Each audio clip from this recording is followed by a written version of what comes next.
જિંદગીમાં ઘણા લોકોની આપણે ઉપેક્ષા કરીએ અને ઘણી વખત કોકની પાસે વધારે પડતી અપેક્ષા રાખીએ. એટલે આ ઉપેક્ષા અને અપેક્ષા બંને બહુ ખરાબ વસ્તુ છે. કારણ કે એ બે એવા વસ્તુ છે કે જે સારામાં સારા અને ગાઢ સંબંધના પાયાને પણ હલાવી નાખે છે. ભગવદ્ ગીતાનો અધ્યાય 6 ધ્યાન યોગ શ્લોક 9. સૃહત મિત્ર અરી ઉદાસીન મધ્યસ્થ દ્વેષ બંધુષુ સાધુષુ અપી ચ પાપેષુ સંબુદ્ધિ વિશિષ્યતે. ગુજરાતીમાં જો આ શ્લોકને કહીએ તો જ્યારે મનુષ્ય સાચા શુભેચ્છકોને, પ્રિય મિત્રોને, તટસ્થ લોકોને, મધ્યસ્થી કરનારાઓને, દ્વેષીજનોને અને શત્રુઓ તથા મિત્રોને, પાપી તથા પુણ્યાત્માઓને સમાન ભાવે જુએ છે ત્યારે તેને હજી વધારે ઉન્નત થયેલો માનવામાં આવે છે. બીજા શબ્દોમાં કહીએ તો સુહૃદ, મિત્ર, શત્રુ, ઉદાસીન, મધ્યસ્થ, દ્વેષ તેમજ બંધુ ગુણોમાં ધર્માત્માઓ અને પાપીઓમાં પણ સમાન ભાવ રાખનારો ગણો શ્રેષ્ઠ છે. ટૂંકમાં આ અધ્યાયના 6 શ્લોકમાં જણાવ્યું કે જેણે શરીર, ઇન્દ્રિયો અને મનરૂપી આત્મા ઉપર વિજય મેળવ્યો છે તે પોતે પોતાનો મિત્ર છે. પછી 7મા શ્લોકમાં જીતાત્મા મનુષ્ય માટે પરમાત્માની પ્રાપ્તિ કરવાની વાત કરીને 8મા અને 9મા શ્લોકમાં પરમાત્માને પ્રાપ્ત કરનાર મનુષ્યના લક્ષણો બતાવી તેની પ્રશંસા કરવામાં આવી છે. અહીં ભગવાન સમતાની વાત બતાવે છે.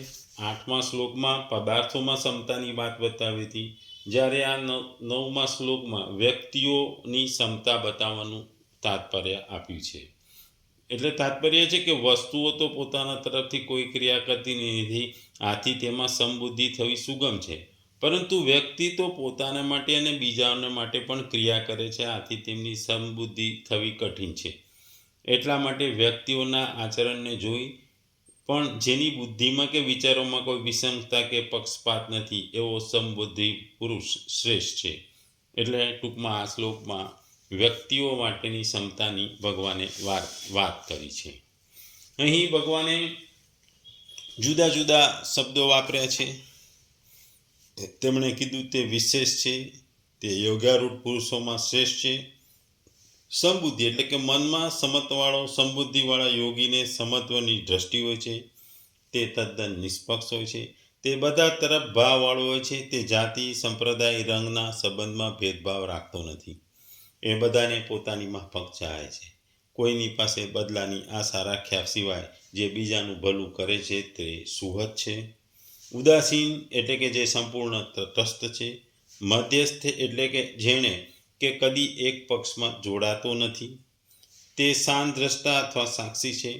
પવિત્ર એટલે જે શ્રુતિ પ્રમાણે પવિત્ર કાર્ય કરે છે. અપવિત્ર એટલે કે જે ખોટા કાર્યો અને નિષિદ્ધ કર્મો કરે છે અને બીજાને નુકસાન કરે છે અને શાસ્ત્રોને અનુસરતો નથી. આમ ભગવાને અહીં જુદા જુદા વ્યક્તિઓની વાત કરીને વ્યક્તિઓમાંની ક્ષમતાની વાત કરી છે. એક વખતની વાત યાદ આવે છે. એક શહેરમાં એક સાધુએ પોતાનો આશ્રમ ખોલ્યો હતો. આશ્રમમાં ભાતના લોકો આવતા અને સાધુ એમની જોડે સત્સંગ કરતા, એમના પ્રશ્નોના સાધુ મહાત્મા જવાબ પણ આપતા હતા. લોકોમાં આ સાધુ ઘણા પ્રખ્યાત હતા અને લોકો એમને ત્યાં ઘણીવાર જતા.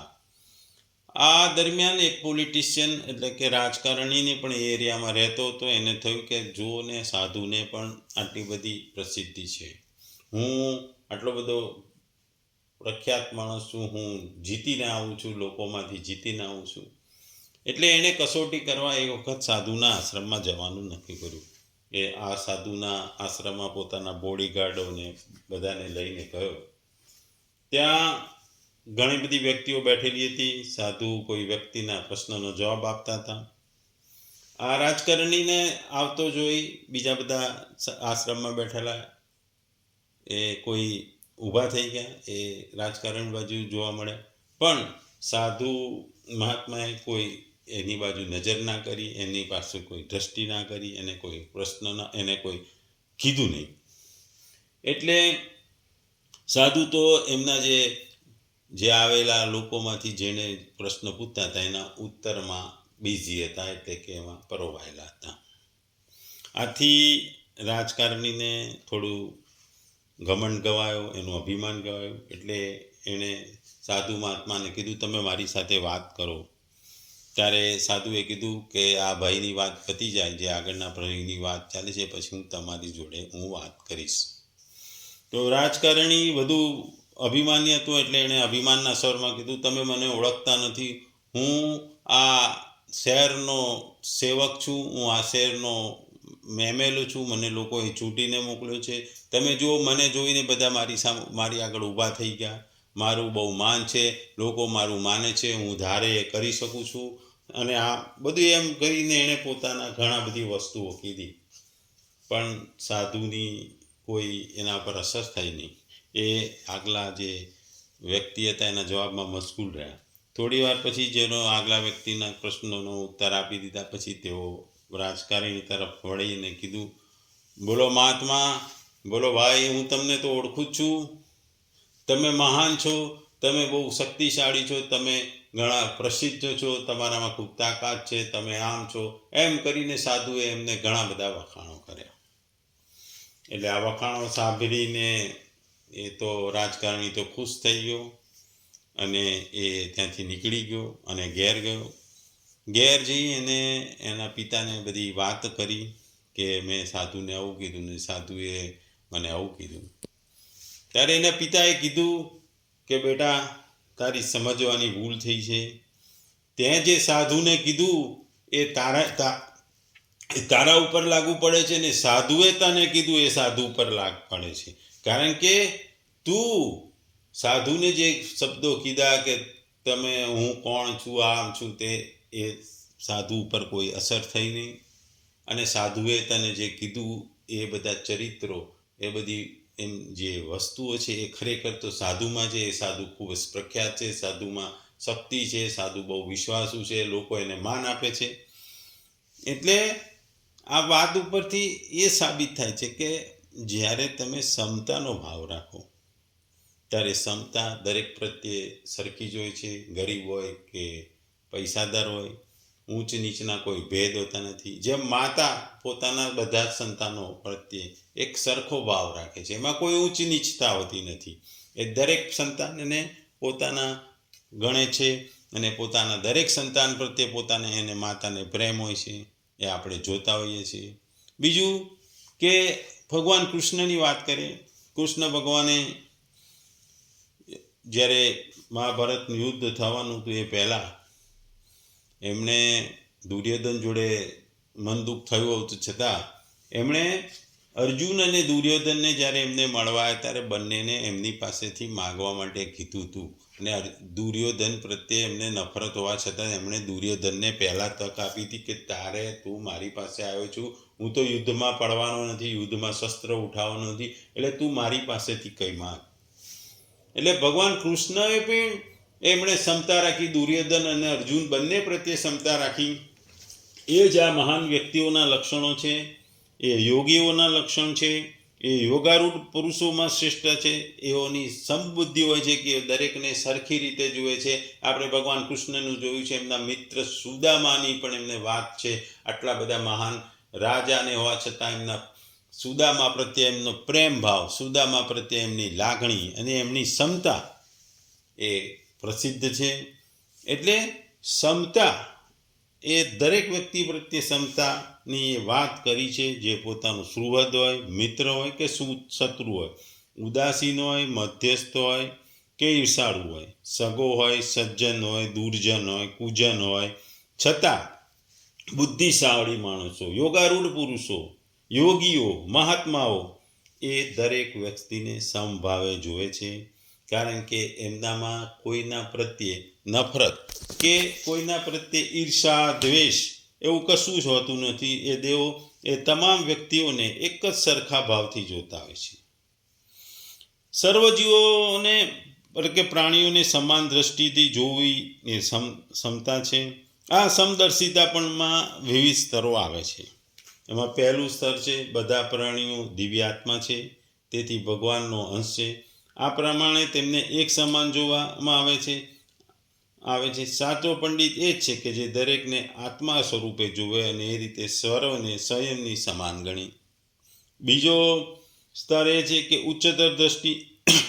ભગવાન પ્રત્યેક જીવમાં બિરાજમાન છે અને તેથી સર્વ એક સમાન માનને પાત્ર છે. ત્રીજું, ઉચ્ચતમ કક્ષાએ યોગીની દ્રષ્ટિએ વિકાસનો આ પ્રમાણે થાય છે કે દરેક પ્રાણી ભગવાનનું સ્વરૂપ છે, ભગવાન જ છે.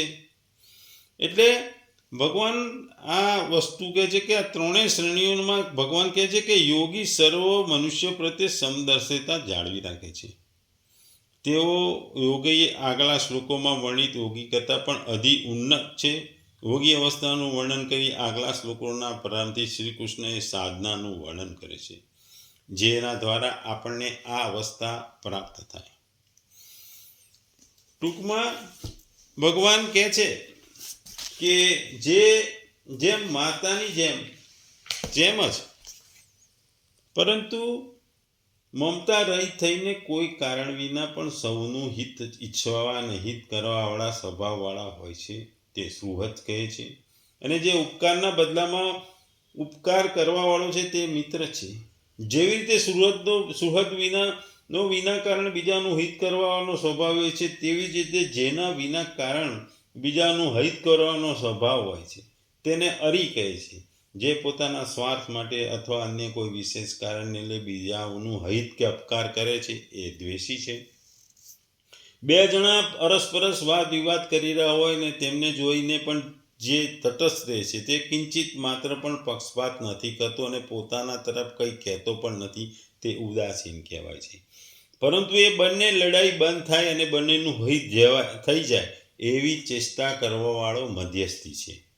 એક તો બંધુ અર્થાત સંબંધી છે અને બીજો બંધુ નથી, પરંતુ બંને સાથે વર્તાવ કરવામાં તેના મનમાં કોઈ વિષમ ભાવ નથી હોતો. જેમ કે તેના પુત્રે અથવા બીજાના કોઈના પુત્રે કોઈનું ખરાબ કર્યું હોય તો પણ તેમના અપરાધને અનુરૂપ બંનેને સમાન શિક્ષા કરે છે. એવી જ રીતે તેમના પુત્ર અથવા બીજાના પુત્રે કોઈ સારું કામ કર્યું હોય તો તેમને પુરસ્કાર આપવા પણ કોઈ પક્ષપાત કરતા નથી. આગળ ભગવાન કહે છે કે શ્રેષ્ઠ આચરણ કરવાવાળાઓની અને પાપ આચરણ કરનારવાળાઓની સાથે વ્યવહાર કરવામાં તો અંતર હોય છે, અંતર હોવું જોઈએ, પરંતુ એ બંનેમાં હિતેશીપણામાં અર્થાત તેઓનું હિત કરવામાં કે દુઃખને સમયને તેમને સહાય કરવામાં તેના અંતઃકરણમાં કોઈ વિષમતા કે વિષમ ભાવ કે પક્ષપાત હોતો નથી.